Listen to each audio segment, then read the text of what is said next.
Blind with a vision. All right. Exploring here the window.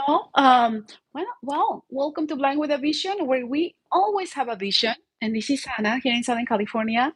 If you are new to my YouTube channel, maybe someone shared my simple video, or if you just have subscribed to my YouTube channel, my name is Anna, and I live here in Southern California, very close to the most famous mouse in the whole wide world, or the most expensive and magical mouse.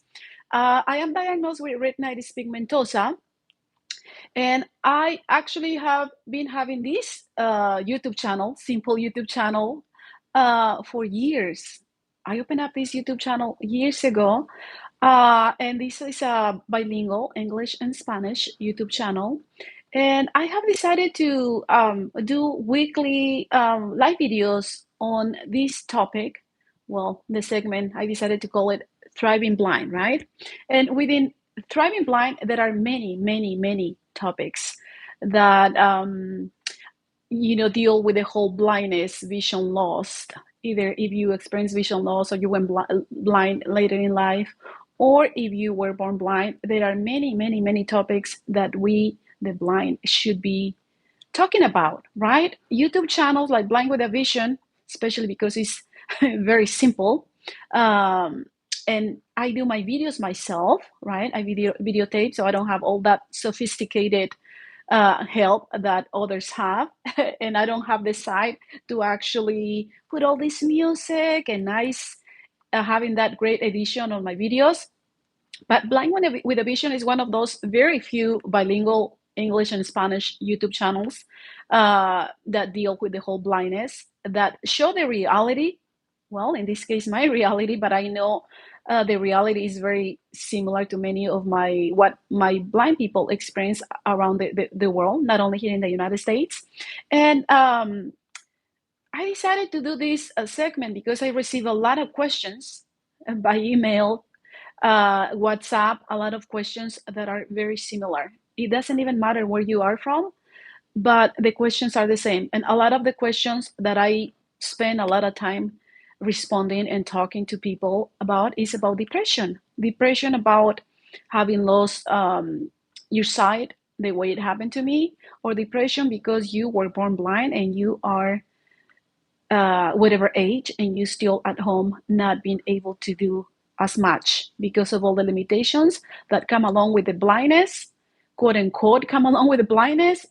But I would say it's more because of the depression, anxiety, and all those issues related to mental health, right? So I actually decided to do this segment in English as well. And I'm going to check and see if anyone is here. Okay. So I doubt that anyone will be joining my live because this is Saturday. This is when people actually go out there and party, right? And I decided to just go out in the morning, have breakfast, and then just come home and do things that just she wanted to do, like relaxing and leaving la vida couch, la vida sofa for a couple of hours and just do things. And now doing this, I'm here at home, so why not sharing this segment, right? So mental health matters, right? I always hear that everywhere on social media, and everyone talks about it, right? And nowadays, psychologists, clinicians, and anyone that works within the mental health area shares all over social media, right? And they always say mental health matters, but I guess it doesn't even matter when with the blind community, the blind population, because this is not a service that we, the blind, find in locations or those agencies and organizations that actually provide rehab services and programs that have to deal with rehabilitating someone that is blind, or providing just services for anyone that was born blind. And we need, we the blind know that we need training, not only with a white cane, but we need training in many, many other areas in order to actually succeed and go out there and look for a job and just go out there, honestly. So again, I live here in Southern California. I actually have um, I was born in Mexico, and my parents brought me here when I was a teen. Um, as you can hear, I have my accent, my Spanish accent. You can tell right away. But I also have my accent in when I speak Spanish, right? So I came here and started experiencing vision loss when I was 18, and it was my last year of high school. And then I went into the whole depression. I was depressed for years, but I guess my depression didn't last many, many, many years for me to just give up and end the pain. Although I thought about it many, many, many times. It's painful. Having depression overall is painful. It's that nasty pain that you feel here, in the chest, and no pills and no medicine can take it away, right? But there are different types of depression. And I am not a psychologist, by the way. I'm going to be sharing this live video. And if anyone wants to join here and actually ask questions or send questions, if you will see the video, um, I will try to respond, but I am not doing this segment as a way to provide therapy. This is just to talk about it and exchange information with others. Not only the blind or visually impaired. This is also if you happen to be someone sighted and you click on my video because you found it, message me. Maybe you have someone that is going blind. Maybe you are experiencing vision loss. Nowadays, we have a lot of eye conditions related to age, right? And when you hear related to age, getting older, you're thinking about, I don't know, 80, 85.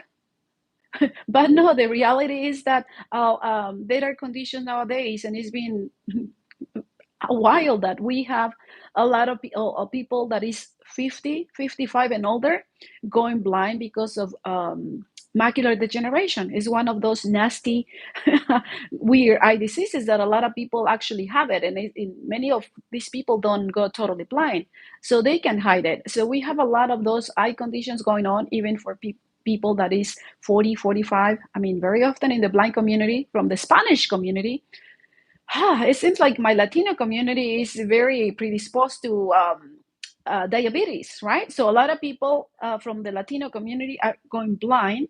And very often I get messages from someone that is 40, 45, 50, even 35, 40, that message, and they tell me like, oh, I used to be a chef and I just went blind because of diabetes. It happened little by little, right?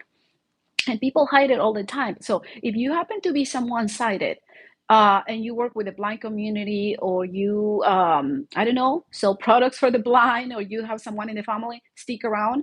Let's talk about mental health, right? Because not even the family uh, stop to think about, oh, let's take our blind, our family member who is experiencing vision loss. Let's seek therapy, right? Talk therapy. You guys take us to the doctor, and doctors prescribe antidepressants. They right away say like, oh, he's depressed. If you happen to say, oh, tell your primary doctor, I'm actually depressed, right? And doctors are not trained to actually prescribe medication. They're not.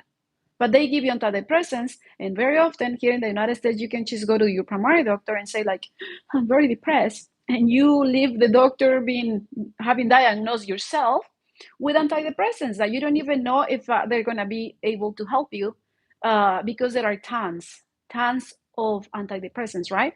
So very often family members and these agencies who, from my point of view, um, profit out of the blind community with all this accessible technology and all these services, who promise to make us happy and totally make us quote unquote independent and autonomous, right? But no mental health services. I have experiences with that, and I guess as we go along, I will actually share with you.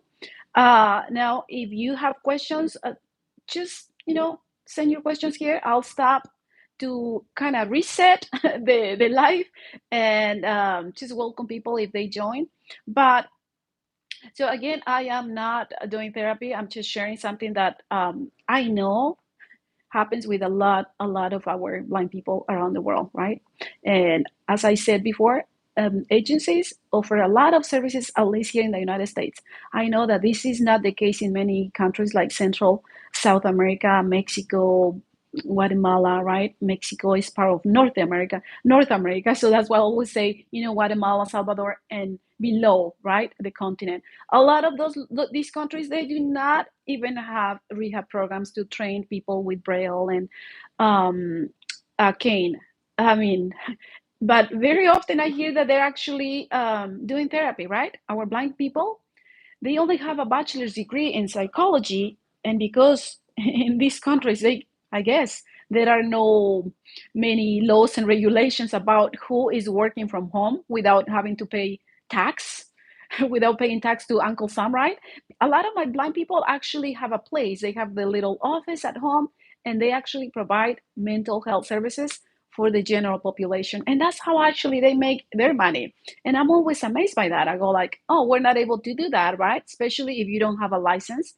But here I am trying to help, right? So if you have any questions related to depression, anything else, just go ahead and send the questions. A lot of the people that message me sharing that they are going blind and that they feel very, very depressed, and they've been depressed for years, even for decades. Those questions, I receive those by email, and I understand that no one wants to be exposed, within my videos, comments, because they don't want anybody else to hear what's going on. I totally understand. So I will not disclose names, but I probably might share some of the situations that I always hear, right? So one of the populations that I've been getting a lot of messages, and it's interesting, from Central South America and other countries, is parents who are having blind children, right? Nowadays, I mean, a lot of babies are born blind, because that's a different topic. Why would that be, right? So parents message, moms, grandmas messaging me and saying that they don't know if their granddaughter or daughter will ever be as independent as I am when they watch my simple videos, right? So let's start by saying that one of the things that happened, that it is a fact, and I'm not going to mention statistics because I have not conducted these studies, right, about the percentage of people depressed in the United States or in other countries, and I don't know the numbers, but I know depression among the blind population is very high, very, very high, right? Now, how do we know when we are depressed? I always say that a simple and easy way to understand if we're depressed is when we ask the question, or we ask ourselves the questions, or somebody else. What is the difference between being sad and depressed, right? What is the difference? Is something that I want to answer before we start with the whole thing about mental health matters. Let me see if anyone has joined. Okay. Okay. Hi, Larry. All right, nice to read you here, Larry. Um, if you have questions, Larry, go ahead. Right. So the question is, what is the difference between sadness and depression, right? So sadness is something that is temporary, right? Is one of those emotions that are temporary because, we experience something happen, and things didn't go the way we want them to go, or I don't know, something that just could have made you sad for a few days, or just maybe for a day, right? But you were able to be happy again, quote unquote happy, right? Now, depression is a mood, right? The loss can last for a long time, right?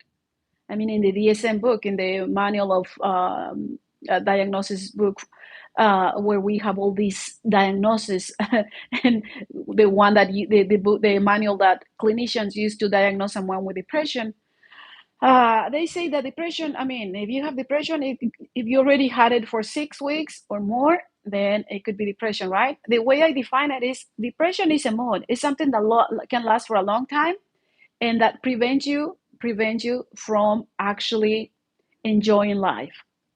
When we are sad, we still could feel sad for a few days, and be sad for a couple of days, and not want to get up, but you still getting up, right? You still getting up and enjoying things that actually make you forget about something that was making you happy. When we are depressed, we don't. You stop enjoying life.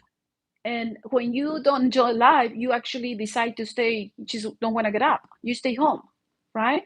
And when you stay home feeling really bad about it and having that depression that you can feel here, is prevent you from getting up and not doing things that you actually wanted or wish to do, because you just don't have this, you don't have the energy, you don't have, it's a mood, it's something that um will really can actually get worse and worse. And when we are talking about having the blindness on top of that, say you are predisposed to depression, right? Because there are different types of depression, right? But if on top of that you actually start experiencing vision loss, then it could get into really, really, really one of those nasty depressions that can stay around for a long time, for years, and really prevent you from enjoying life. Right now, um, sadness is something that you can actually get out of it, right? In no time. But depression really, really takes away the joy of enjoying enjoying life, right? So one of the things that is very common in the blind community is that there is a whole thing about the toxic psychology. Everyone talks about toxic psychology, preaches this toxic psychology, that we have to be happy, that we have to be grateful, that we shouldn't share about how we feel about the blindness, right? That if you talk about how nasty and challenging the blindness is because you're a negative person, you're a pessimist. And here on Blind with a Vision, we do not follow that toxic psychology, right? And that's why people don't want to watch a lot of the videos, right? Which is real life that I share out there. Waiting for a taxi, waiting for a long time, the way I do shopping, the way I walk, the way I, right?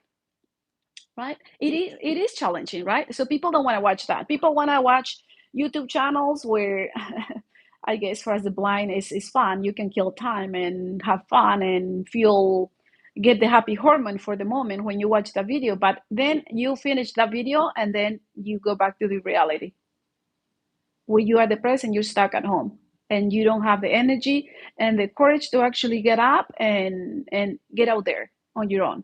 Why? Because when we are blind, and I'm not saying that this happens to everyone, but when we start experiencing vision loss, not only we get depressed, but we don't really get the support and the services that we should be having, right?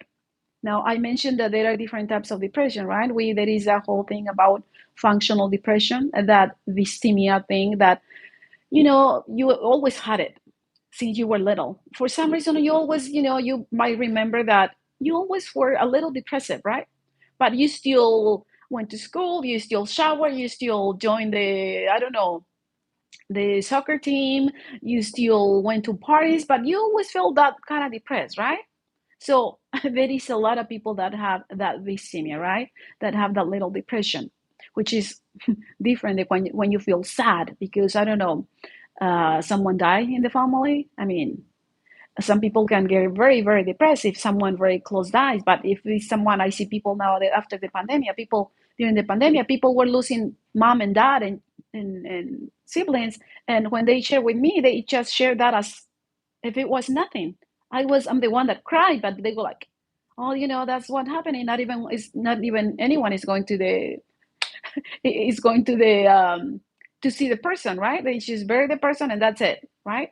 And I still hear people, it's like, I don't know. So when we go blind, and we have that kind of dysthymia thing, like we are kind of depressive, and then we get the blindness, then this gets worse, right? Now, if you are someone that has biological depression, that depression that actually is already there, that you actually were born with it, and you were someone that you always had that thing about you always didn't want to do things, you didn't have the energy. Your mom called you lazy because like, oh, this daughter is so lazy, like she doesn't want to do anything. You don't want to get together with friends, and you just feel different, and you have been depressed, and you put yourself to go to school, and then you start getting worse and worse with other mental health issues, right? Not only depression, because no one understands you, and on top of that, you have the blindness, or you were born blind with depression, and family makes you make sure that you know that you are different, not only because of the blindness, but because you are a little,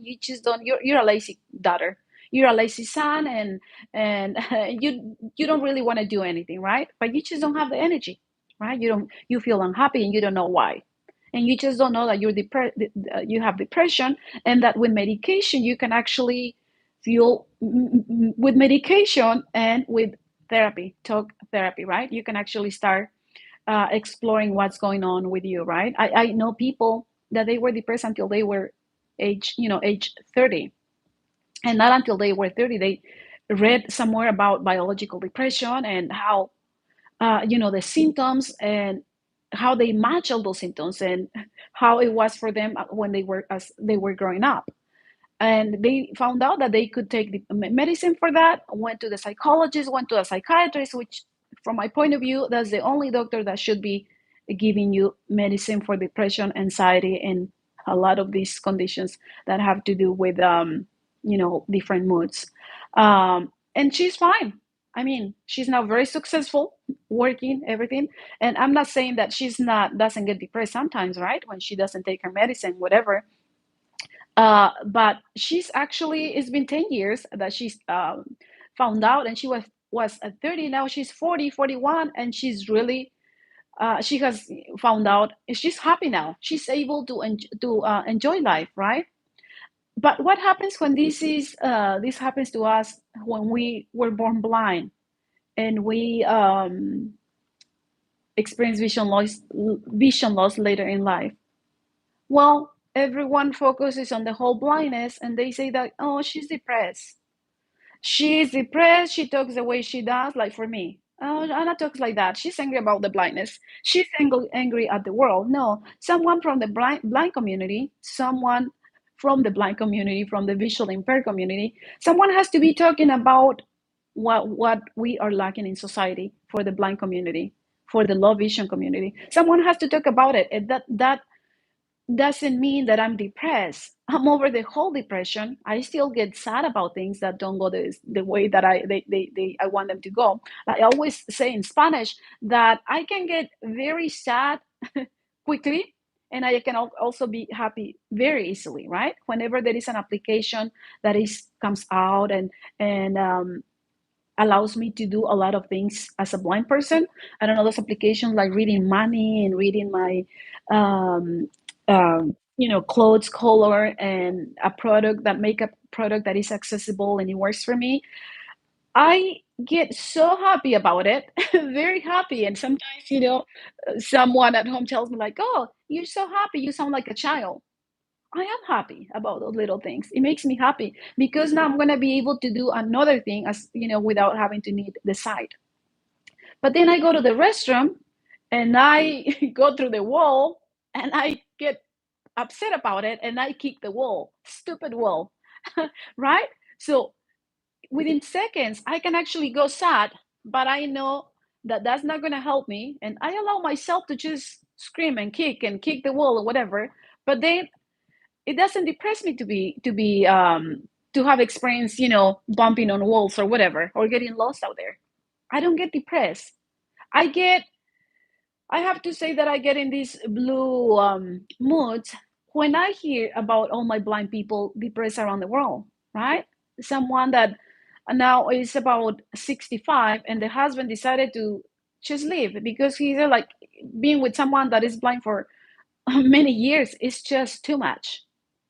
And then this person feels, him or her, this not only happens to females, this happens to males and females. And now when you need the most this person, he or she just left, and now you're depressed at this age, right? Kids are not around, and you just feel depressed and depressed and depressed, and looking for a place where you can actually, a nursing home. That is very sad to me, right? So, what's going on with this whole mental health services?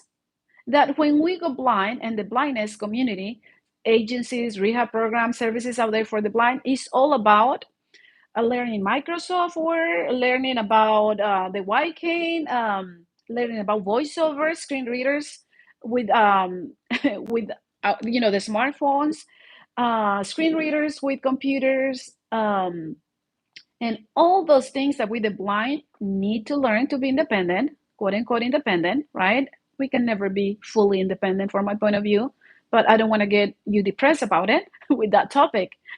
But I mean, we I remember for me, right? So I was diagnosed with retinitis pigmentosa at age 19.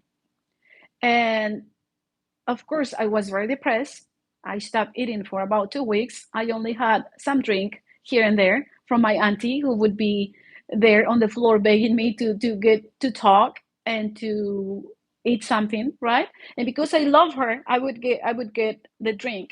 Now I know that I didn't really want to give up, that I still had hope and faith deep inside. Although I used to cry and cry and cry, just thinking about what am I gonna do? I was 18, right? Um, I was diagnosed when I was 19 already, right? I started experiencing the night blindness when I was in my last year of high school. But at age 19, I was depressed because I couldn't see on the sides, and it was very confusing. I didn't even know what I was. So when I was diagnosed, I got really depressed, and I used to cry and cry and cry for months and even some years, just thinking, what am I going to do when I don't see anything? And I know that's why a lot of you guys message me and you are so resistant to the use of the white cane because you're going through that uh, through the whole grieving process. I know, and you're depressed, and I know that many of us go through, for years, actually getting up and going out there with functional depression, which I had for years. I call it functional depression.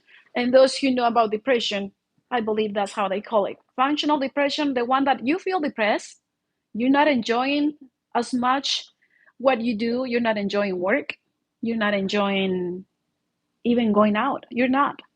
You're not, but guess what? The functional depression allows you to actually get up because you have to go to work, you need to pay the rent, you need to pay for food, you need to raise your children, you need to be there, and you hide with your children that you actually feel depressed, and with even with your partners, right, or family members. But when we experience all those things like people actually experience, because we blind people are people. Yes, we are. I always joke about calling us those humanoids, right? Those sighted humanoids or my blind humanoids. We are people, right? But it seems like when we are blind, nobody ever thinks about mental health services. Why? I experienced this when I was, I'm talking about when I was diagnosed with retinitis pigmentosa. I kept going, right? I kept working as a cashier, waitress, and I made mistakes and I got more depressed about it. And for some reason, I didn't give up. I didn't just stay home depressed. I actually would struggle a lot and would cry and cry and cry and cry a lot about it, right? I remember my mom being upset, walking behind me. Um, One day she got so irritated about it, or so annoyed, or so depressed about it, that she just stopped me on the street when we went to the we went to the she took me to the doctor with other doctors to confirm that I had RP. I was already being diagnosed, and she took me to a second, to a third, and she had taken me to more doctors, right? uh, and I was crying and crying and not listening. And we had to take the bus, and I'm crying in front of people, right? And we got off the bus and we got home, and she just looked at me and said, "You know what? I just brought you to the United States so you can annoy my life. So you're just making my life more difficult than it is." Right? Saying, "I don't even know why I brought you. I don't know." Like, but do you think she ever thought about finding a psychologist or my dad, right? When I was with this whole functional depression, I remember, you know, meeting this blind couple at a restaurant where I was working. They used to go and buy food.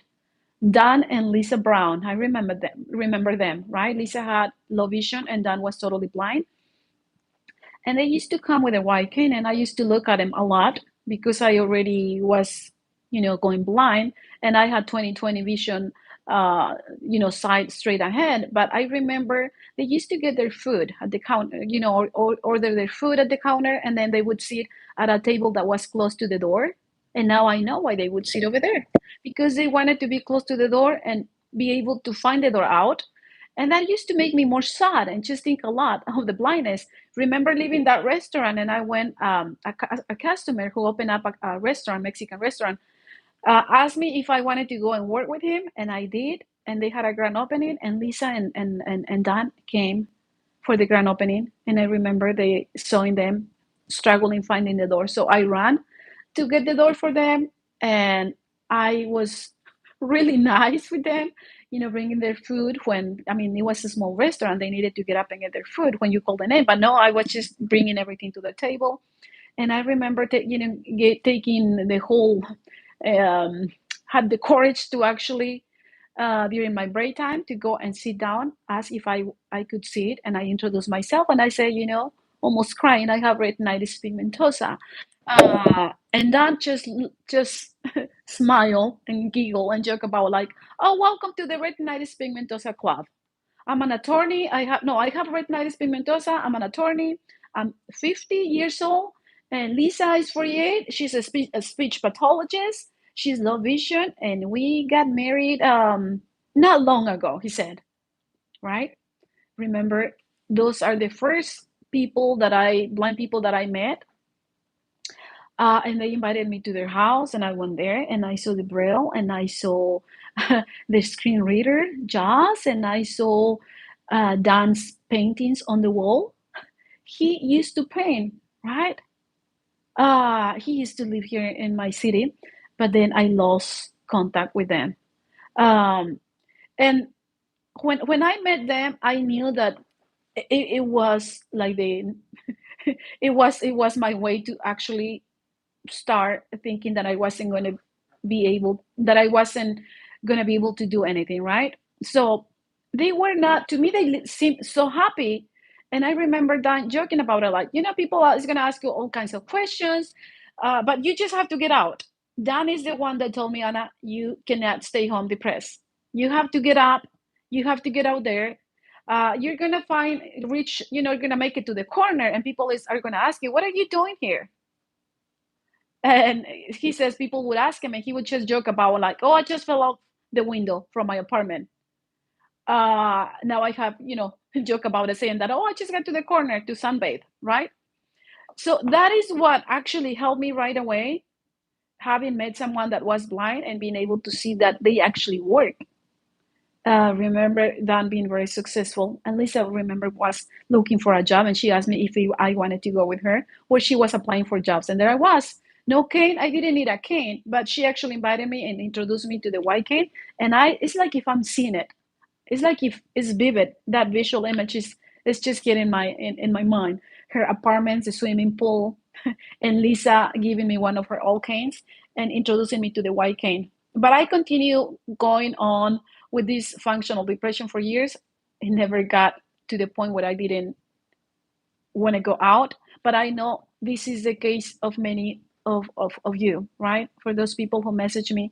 And for anyone that is experiencing vision loss right now, have a lot of people going blind because of glaucoma, that nasty glaucoma, right? That a lot of people are getting, and just going through this whole process and not having anyone to talk to, like a professional, which is a whole topic again within the blind community, right? I've gone to psychologists.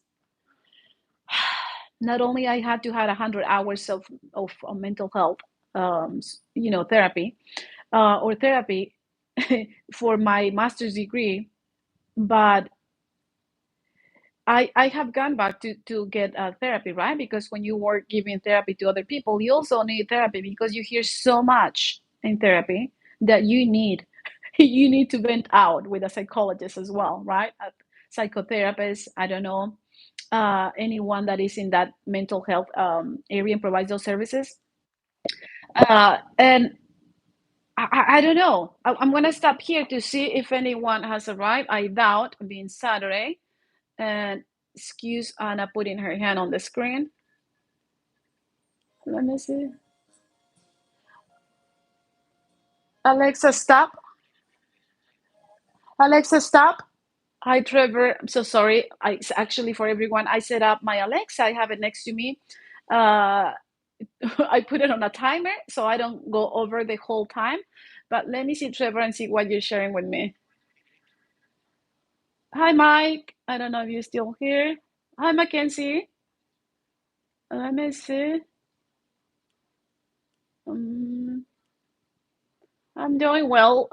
Larry, you're asking how am I doing?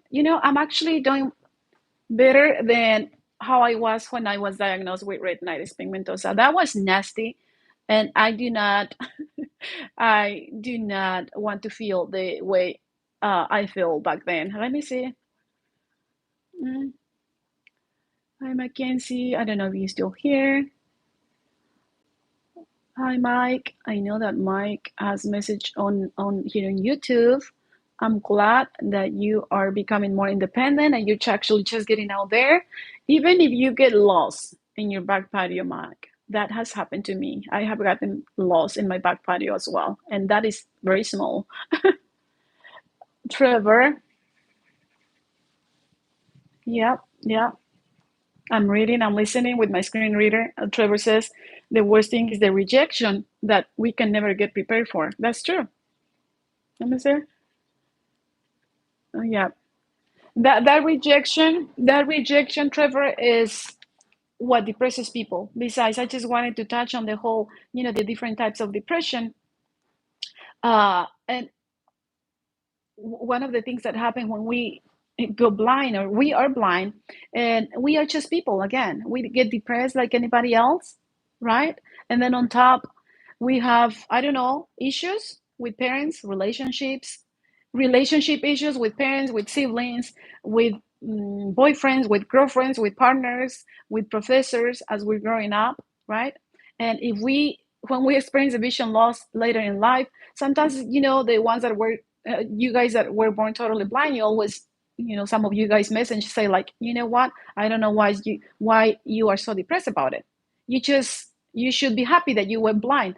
Excuse me, but that is toxic psychology. Why should I be happy because I'm blind? Why should I not allow myself to actually get in touch with my negative feelings, right? Now, you have the right to tell me if I'm very depressed and almost ready to kill myself, then then tell me something. But um, I mean, it's a whole topic, right? Specifically for one segment. But the whole thing about being depressed and then on top of that experiencing vision loss and not actually having services here in the United States, therapy specifically, counselors, psychotherapists, right? A lot of us, the blind, study that. I have a master's degree in marriage and family therapy, and it was not only 30 units, right? Like most master's degree programs. Well, there are programs that are 45 or more, but it was not only 30 units, it was 60 units. It's like if I did 2 degrees, right? Now, I don't know much about therapy, even if I did a master's degree in psychotherapy. I have to say that a lot of the therapy that I have done has been individual therapy, not family. I did family therapy when I did my practicum and in the high school where I did my practicum, and then I stayed working an extra year there. And I did work with the the teenagers' parents, right, dealing with the teenagers, and it has always been sighted people. I don't think I have done therapy other than 2 clients that were blind at a location where I work with my second master's degree. I did a master's in gerontology, and I love that degree. So I work with older people, and I did one-on-one therapy and psychoeducational groups and all of that. But I, one of the things that I remember when I went blind and I was referred to the Anaheim Braille Institute, and I'm sorry, I'm actually saying the name out loud. I asked for therapy and they sent me to their counselor, and she advised me that she did not have a license, right? And she still had worked there. She was sighted. And I remember going to therapy because I was very depressed. And she listened to me. No response, no feedback, no no confrontation, not even confrontation, right? That I use that in therapy, and I guess I somehow use it here in my daily life, and I use it here on my channel, right? When I confront people or even blind people, right? So on one side, you're telling me that you are very happy and you accepted the blindness, but on the other side, you actually are always at home and you never go out by yourself. Someone has to take you to the doctor. That is a confrontation, right? So this counselor, the Anaheim Braille, she was just there. Yeah. I go. She used this approach from this therapy approach that I study, which doesn't really help when someone just listens to me. I want my psychologist, my psychotherapist to actually get engaged and ask and reflect and confront me, right? Help me reflect on why am I feeling this way, right?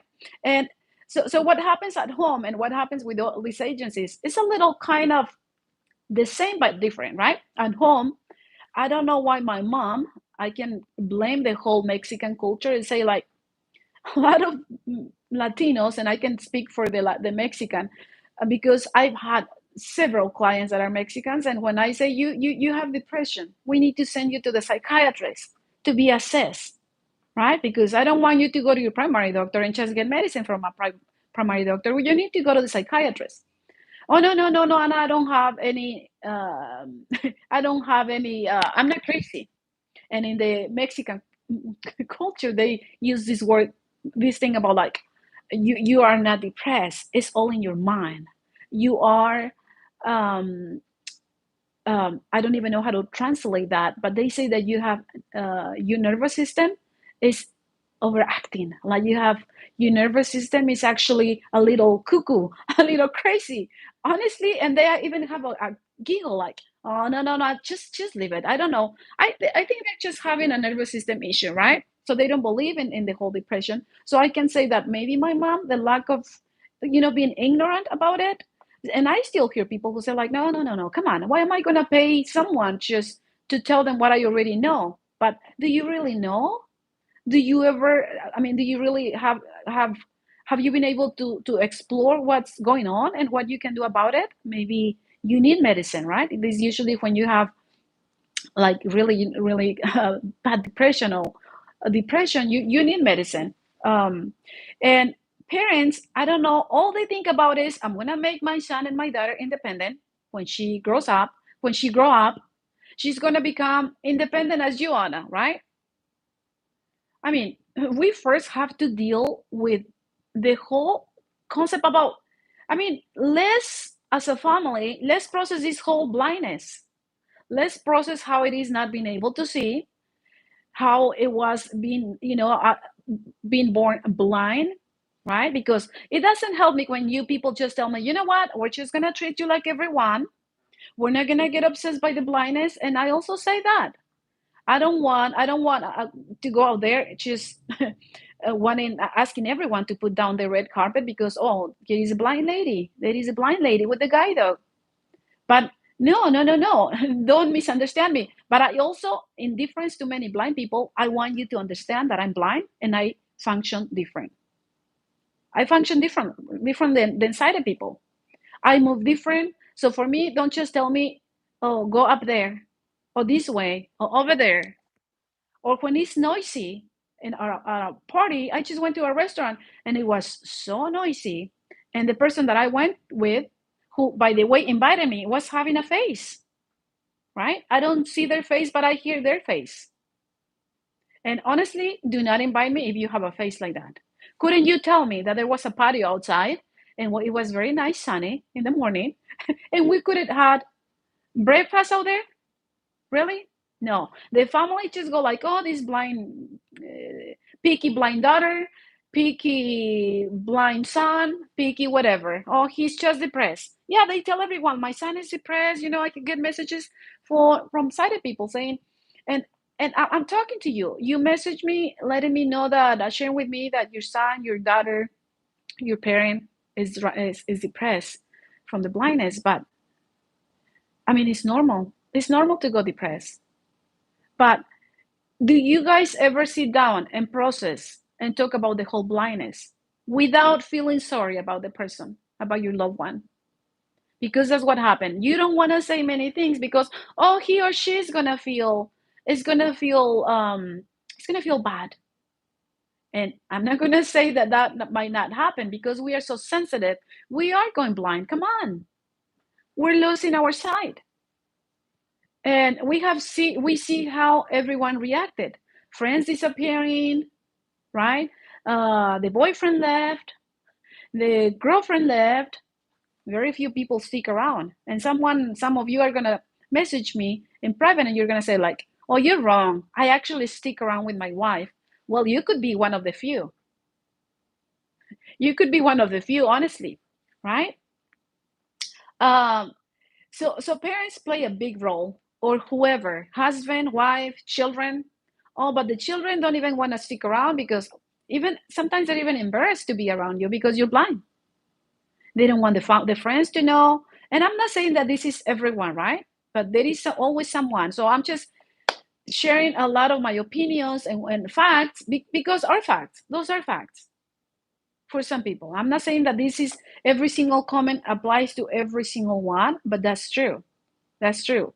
Now, uh, if you happen to, had a blind baby, and now the baby is, I don't know, growing up, 5, 10, and you send the kid to the school, and the kid is depressed, and counselors actually notice that, or your kid is going to a regular school, and the counselors notice that your child is depressed, your 12-year-old, 13-year-old, right? Uh, and they send the kid with a counselor. And what happens? This has happened to me even a few years ago. Went to I looked for a psychologist who I wanted to someone with a PhD. Anna gets very picky sometimes. I go like, I do not want an intern. I do not want someone that is going to practice with me. I have the blindness. This stinks. I'm going through a lot of stuff. Do not give me an intern. And I feel like a bitch, for because I was an intern at some point, right? I go to the doctors and go, do not give me a PA. I feel sick. Do not practice with me, right? So I go there, and the lady, this Asian lady, not to point at ethnic backgrounds, but it was very nice, right? I was sitting over here. She was in the area of social work, PhD with social worker, right? So now a lot of them are actually doing therapy, right? So I go there, and the first thing she asked, have you been to the Braille Institute? I said, yeah, years ago. Oh, the first thing she said, she asked me was, how do you cook? Hello, I came here to get therapy, not to give you my whole blind story and how I function. And then she goes, I actually gathered a whole list of resources. Braille Institute has a women support group, and they have this and they have that. Hello, I already went through the whole thing about finding resources. I have been part of that. I already know that. I'm here to process the whole living with vision loss, living because of the blindness, being, as Trevor said here. Trevor is listed here for anyone that don't know Trevor. Trevor has a YouTube channel called Low Vision in a Visual World, right? The attitude from people, right? So even if you go blind and then it's been 10, 15, 20, 30, 40 years, you have the right to go to the field this way and go to therapy and talk about it. But what happens with these people if you send your child to a school counselor, or you take the kid to another location for therapy? The people are not prepared to work with us the blind. They're not. They want to be all inclusive by asking, how do you cook? Oh, I found you a support. With the blind know where those services are. We know once we get a hold of someone that is blind and we mingle with the blind, this is one of the things that I have to show off about my blind community. It doesn't even matter what age we have, or what age the kid is, or the older person. If we know that someone is blind and is going blind, we go into the whole helping mode. I can teach you how to use a voiceover, screen reader for the blind. I can talk to you. We can talk. I can refer you, right? we have so many blind people and visually impaired here on YouTube sharing videos from their world. I always say that I share from my Anna's world because I share what I live, and it doesn't have to apply to every single blind person. By the way, I do not represent every single one in the blind community because we are people. We are different, right? So what happens when you go to therapy? It doesn't work. Do you think I went back to that therapy session with that PhD social worker, which, by the way, we psychotherapists actually focus on feelings and emotions when we do therapy? Social workers going to the whole mode of finding their social workers, but they're doing therapy, making their money with that now. They're going to the whole mode about finding resources in the community. I'm not disqualifying anyone that is might be a social worker here, right?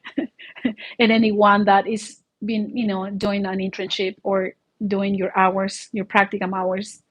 I also did a practicum, and but it's an issue, right? No, you go to an agency, a rehab program agency for the blind here, and what happens? They don't have any services with mental health. Anyone. And they refuse to hire many of us the blind because they don't want to deal with the licenses of the whole thing. um, the psychologists, the psychotherapists, and being sued and whatever. They don't even give it. They don't. I don't see any interest. They don't even care about providing mental health services. They don't. They don't. On the contrary, we become a way to profit and to maintain their non-profit organization. And it's not that I'm not grateful for what they offer. I do. I do. I am grateful. I am grateful for all the services. When comparing with countries in Central South America and other countries around the world, here there is no child without a white cane, I would say. Which, by the way, white cane should be a medical thing. We should not be paying for a white cane. No, not at all. It is a mental health situation. It is a mental. It is a health issue. It is a health situation. Even if many of you, the blind, message me and say, like, Anna, I'm not sick. Well, I don't want to be called a little sick, like my mom and my dad sometimes still say, like, oh, Anna is, she's es la malita, the little sick daughter, right? We're not. But the blindness is a condition, guys, right? And white canes nowadays are expensive. Honestly, if you want one that really works for you, I did a whole live video yesterday on all about white canes, and they could be very expensive. There is people around the world that they don't even have a white cane, so they don't even have services. So I do not want to sound ungrateful with all the services here. I can just call the Anaheim Braille and ask for my mobility instructor, and he will come to teach me how to get to find a new restaurant that I discover, how to go and practice stuff around my area, and he will. He's great. He has always been my mobility instructor, and I love him, right? But they refuse to hire any of us the blind to actually someone that can empathize and identify with the blindness. Many of us, there is a joke within the blind community that the blind either become attorneys, lawyers, psychologists, or we become a psychotherapist, counselor, whatever, and physical physiotherapist. Is that what it's called, right? Because you just use your hands. You, as a psychologist, say, well, you just sit down and listen to people, which is not true, right? It's not true. But they refuse to incorporate these services, and they refuse to actually hire as the blind. And here in the United States, it's not like in Mexico where you can just fix a little, one of your rooms and make it into your therapy room and just give therapy to everyone. Because, we don't do that here, and it's not safe. It's not safe at all, right? You want to be more professional, have your location.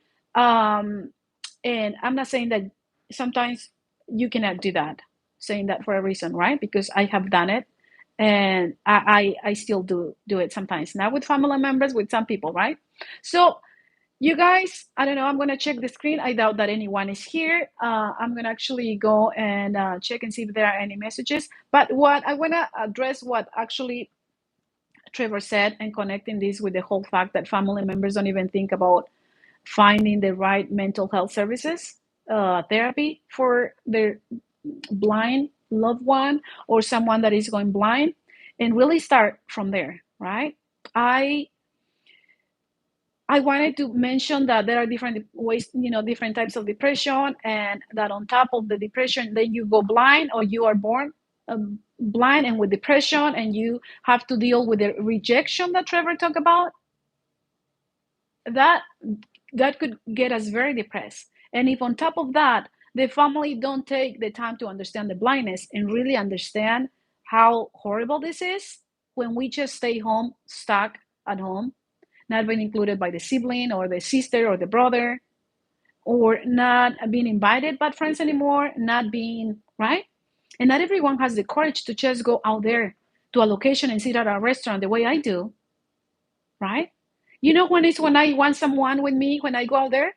You really want to know? When I want someone to take a picture of me and to take a video of me, and I'm not that I do a video not only just showing my food, right? I can show my face and I can take a photo, but I prefer the video that is going to look all crooked than the photo that it doesn't really look like a photo, right?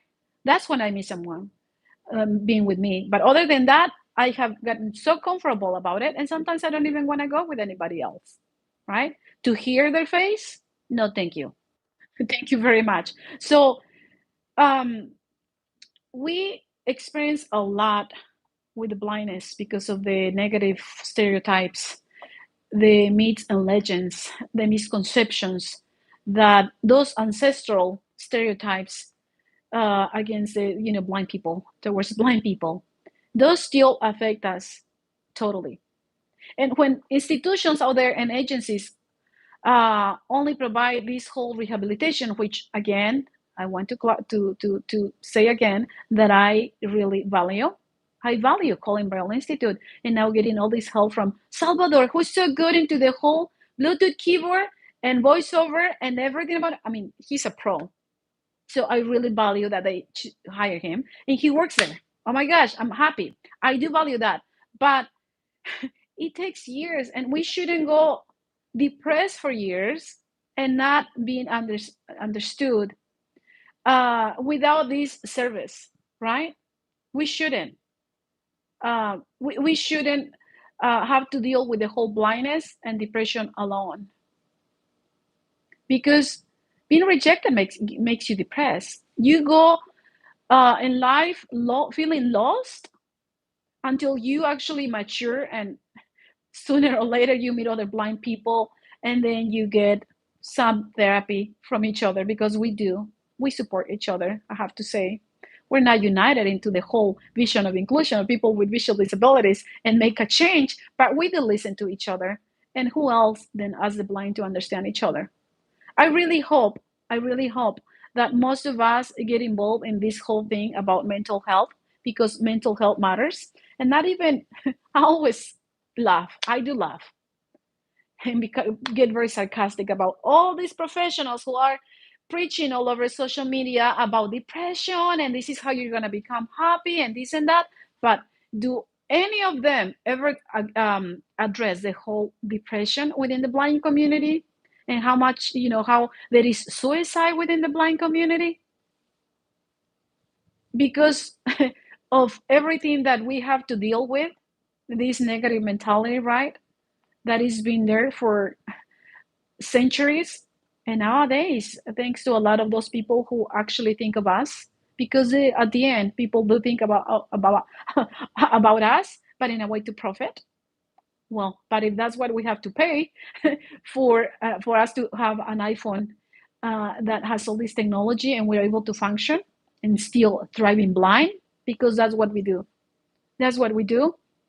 But it would be easier if families actually stop and learn and understand that one of the ways for you guys to help someone that is blind, and someone that has schizophrenia, and someone that is bipolar, and someone that has many other issues, not only the blindness, is by educating yourself as a mom, as a dad, as a husband, as a wife, as a girlfriend, as a sibling, educating yourself about the blindness.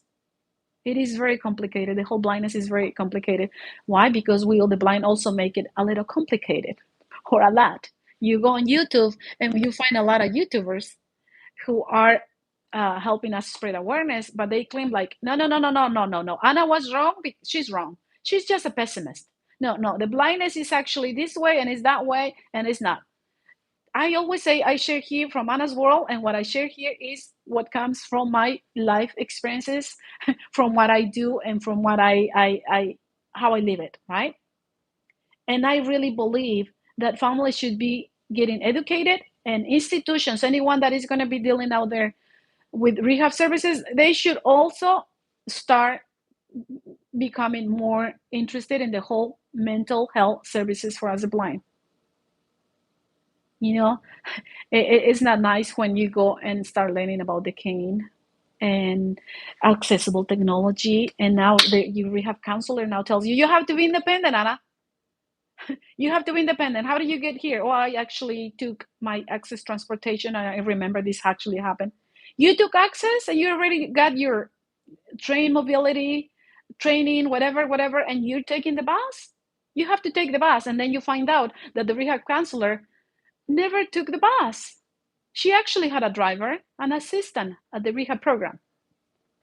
But that's what they do. Even those who are in the position of power within the blind community start getting this attitude, right? It's like, I don't know. I don't know. Something is very wrong with the whole thing about the understanding the blindness, right?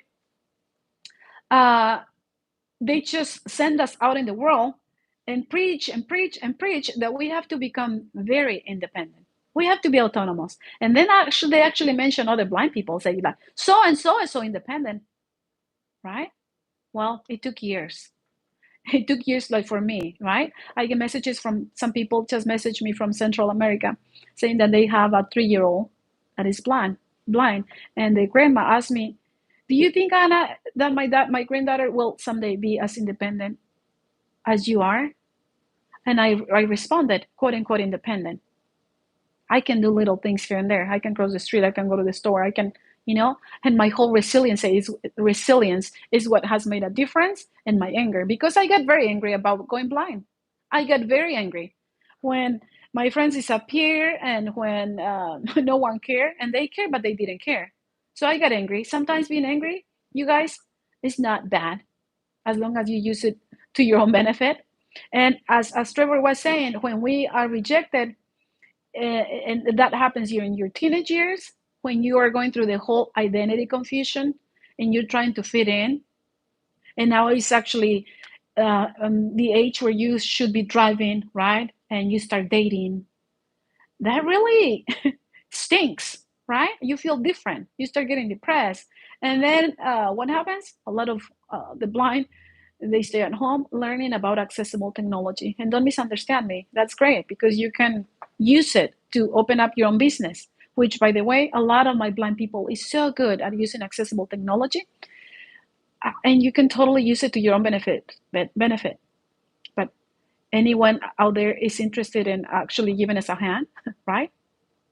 Well, I hope talking about this here, or listening to the video, if you even went through the video for the first 15 minutes or 20 minutes, I hope if you did, I hope you message here, give us your comments. And the rejection is huge. It's huge, and even our blind people don't want to talk about it. People from other locations like Central Mexico, they go like, oh, Anna, I was blind to be a testimony. Well, don't make me be a testimony, especially about the testimony when they profit with us, but no one cares how we feel about the blindness, right? So remember, being sad is okay because it's temporary, right? It's a feeling and emotion when things don't go the way we want them to go. But if you find yourself not enjoying life and not getting up, not wanting to get up, and not wanting to get involved in things, and you don't have plans for the future, even if it's about having this YouTube channel and really getting up because you know you have blind people around the world the way I do, well, then you are depressed. And it is okay to message and find services, right? And talk about this. Talk about this with others. And I'm sure that there is a psychologist out there, even if she or he's not blind, there is some clinician that is professional and will be able to help you. I mean, there is a mental, the crisis line, right? Where you can actually call and see if you feel depressed for the day, and you, I don't know, you can call. And the fear for many people is to be put in and be hospitalized. That's why people sometimes they just don't call and do that, right? I don't know. That is makes me sad to, and I said sad, not depressed.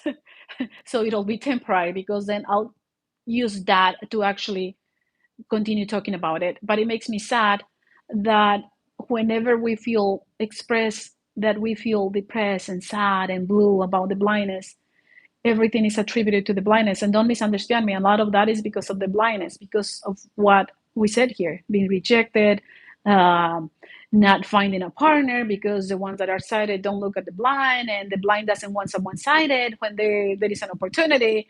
And it's very complicated, but it's one of those things that for me, that's why I talk about this, and that's why I share things that others don't want to talk about it, because not because it's not we don't talk about it, it's not happening. Let me see if I happen to have any message. I doubt. Let me see. Yes, Mike, that is one of my popular quotes in Spanish. I don't see your face, but I hear your face. And you know what? I tell my parents and family members, they didn't get it. Now they know what I meant, what I mean. But they think very often they try to hide it, and you can just hear their face, right? Not wanting to give you a right and be nasty, but they try to hide it because they don't want to make the little blind person bad about it, right? Anyway, let me see. Anyone?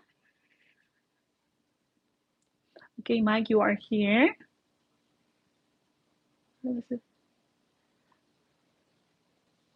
I'm reading Mike here. I'm listening to voiceover. Mike says that you lost your sight when you were 40, 40, 44. When you were 44, the hardest difficult was doing photography, fishing, and car, um, it takes me a while to listen to my voiceover. Let me see. I'm listening. Uh, photography, fishing, baseball car. Yeah, the driving. Mike, the driving must be one of those difficult things. That's why I just did a video. Like being blind sucks. Not being able to blind sucks. I'm sorry. Yeah, at age 44. And you know what? Some people will tell you, Mike. Well, Mike, you already had 44 years of sight, having sight. At least you were able to see, and you were able to see the world, right? But do they ever stop and say, like, you know what, Mike? Let's process together how it is to actually have lost your sight at this age, when you had so many plans, when you wanted to do more than ever. Because as we are getting older, we actually stop caring about those things like you care when you were 18 and 20 and even 25. You actually, like for me, I know that I'm not depressed because, oh my gosh, I want to do so many things. You know, a few years ago, I actually went to therapy when that psychologist didn't work. Well, she was a social worker. I actually looked for another psychologist, and he goes like, Anna, I can open the diagnosis manual, and and I can just open up a page, and open up the page where it says depression. You are depressed. I mean, he go like, you're working and you're doing, but you do have some depression. And I go, I agree. He sent me to a psychiatrist to be assessed, and that's the only psychiatrist. This older guy from Middle East. He has lived here for many, many years. He's older. He works part time. He took an hour and 15 minutes talking to me. That's the only psychiatrist that I found that he really cared. I mean, psychiatrists, you can see your psychiatrist just from what they do. They only see you for 10, 15 minutes to give you your medication, and that's it. But they don't really do therapy. He stayed with me for an hour and 15 minutes. He listened to me. And I asked him, Doctor, I'm not going to say the name, doctor, do you think I have biological depression? Is it because of the family? Because my mom always says like, oh, I was born with depression. I don't think she does. She has some functional depression, right? Like a lot of people do. And he goes, no, Anna, you don't. I share with him about the issues I experienced with transportation, not being able. I wanted to be an architect, Mike. I wanted to be an architect. I did years of learning how to do the blueprints and the little markets of the house that I designed and check, drawing people. I was, kind of doing the whole hairstylist. I used to cut people's hair, people's eyebrows. I love that. I did my hair yesterday. I did highlights and cut my hair a little, and I was telling Anna, her name is Anna, like me. I go like, Anna, if I could see, even if with my degrees, I would have studied this whole thing about stylist, hairstylist, and makeup, because I always love that. Love that. Do you think I can cut hair, Mike? No, but this psychiatrist was so understanding. He goes, Anna, you have all the right to feel angry, and the way you do, and no one that has never lived that will ever understand, but they at least can try, by educating themselves and actually being open and listen to you. But everyone is afraid of the blindness. We did a room on Clubhouse that for hours, that was one of my topics. Why do I think I call it, why do sighted people don't want to be around blind people? We should do a segment here about that. Why not? Why? And many of the blind came up with some excuses. Oh, well, it's not that they don't want to be around. Oh, some sighted people came to the room and said, like, no, we do, but they were coming up with excuses. No, it's fear of the unknown, fear of not knowing how to deal with us, which is a whole topic. But do they ever sit down with us and say, like, oh, Mike, you know, let's talk about it. Tell me how you feel about it, without starting to preach and tell you, like, you know what, Mike, I saw so and so with their white cane on YouTube and they became very independent. You should be independent, right? They don't stop to actually, not until they go blind, because I know people that have gone blind and now they're on this side and now they say, Anna, I understand, right? Let me see if anybody else, because we're going to go soon. Let me see.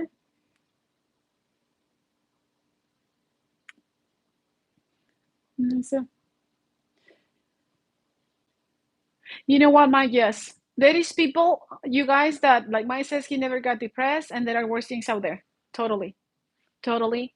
Um, and it has to do, I don't know, I want to believe that you have a support system and you have a place to live and you worked before and you already have some monthly income. But there is people that is depressed, and on top of being blind, they're on top of being depressed, they have the blindness, and a lot of the blindness is because there is no support system, and they live in a location when they don't even have a cane. Their streets are broken. They don't have services the way we do. So there is a lot of depression within the blind community, and always want to acknowledge that. I always say out loud that the blindness is not only here in the United States, and not because we don't struggle as much as others. We should never forget that we have family members around the world, and many of them have died in the house, right? I don't want to make this very sad, but people message me and say, I know so and so that lives in this little village in Mexico, and they have a 60-year-old who he was born blind and he never went out. He doesn't know how to read. He doesn't even have a stick like the one you do. And it makes me, people that here and there say, like, makes me sad to see there. They say, poor thing. And that is the case for many people. Not everyone is lucky to have at least the money to actually take Uber, like, I do, and I spend my money and I just say, let's take an Uber and let's go and have breakfast, get out of the house, right? Or just say, you know what, call my aunt, because I've been doing that. I say, like, you want to go and have breakfast or lunch, dinner? Oh, yeah, let's go. And I take my Uber there, or we walk, or we just, she never allows anyone in her house to let me come on an Uber. She always pushes someone to, like, just, no, no, no, no. And she even comes along, right, to drop me off. She's beautiful, and we all need an aunt. We need an aunt in our life like that. Anyway, Mike, thank you so much for joining me. I'm sure that you're all the only one here. Let me see. I'm gonna just check. And then, okay, I only see two people here. Right, I'm on the finish button. They always change things on here on YouTube whenever they have updates. The finish button used to be on the bottom right, and now it's on the top left. Anyway, figure out that yesterday. Thank you so much for joining. If you happen to watch this whole video, well, I'm glad. We're going to be having this segment every week. I'll just announce it on Facebook, and I should announce this up here on YouTube as well. We can actually do postings and share. So I'll go ahead and share. And next topic will be about another topic, that one of those topics that is critical. I want to make sure that I share topics that somehow are gonna kind of shake the sighted world conscious. It's gonna wake up some blind person, and even if things are going well, like for Mike, I know that you miss not being able to drive, I'm sure, but we really know how to adapt. We adapt like most animals have done throughout evolution, and humans, we adapt to the blindness, even though we miss not being able to go fishing and those things that we used to do. uh, I'm sure that you can still find someone that kind of wants to go fishing with you, but and you can still fish. You don't need the side, I guess, to just throw the thing in there and catch a fish. But it is important to stop and acknowledge, and I hope like someone like Mike and anyone else out there that you guys have the visual disability, you're going blind. I hope that you really um, we want to use you. We want to take advantage that you're not depressed, and actually you are enjoying life the way you're enjoying life, whatever that is for you, whatever you do to enjoy. But it would be very helpful if we can use you to actually start sharing stuff and letting others know how it is. Because when you're not depressed, you have the courage, you have the way to tell even your family members, you know what, let's talk about the blindness. I want you to learn, because it's a whole chain, right? You start talking to someone, and someone tells someone, and someone else. But too bad in YouTube, I always say that YouTube has the power to change those algorithms for us, the blind, to help us become more included in society by not restricting how many views and who watches your videos because you're not popular. I know not many people want to watch this sadness thing, right? Because people is afraid of the blindness. But I bet you that if I would share videos here getting naked and doing weird stuff, even if I'm blind, people would be watching it. But no, this is about a life reality. So YouTube, social media, Facebook, YouTube, they really have the power to actually advertise the blindness so people would know more about us. But they're not going to do it. So we are going to have to do this together, right? I do want to do that before I die, and somehow make a little microscopic change, even if it's just with one of you guys. All right. I'll see you in the next video, and I'll see you in the next live video. Love you guys. Besos, kisses. Bye. Bye. And I'm going to double tap on the finish button. I really love you guys. Bye. Well, bye for now.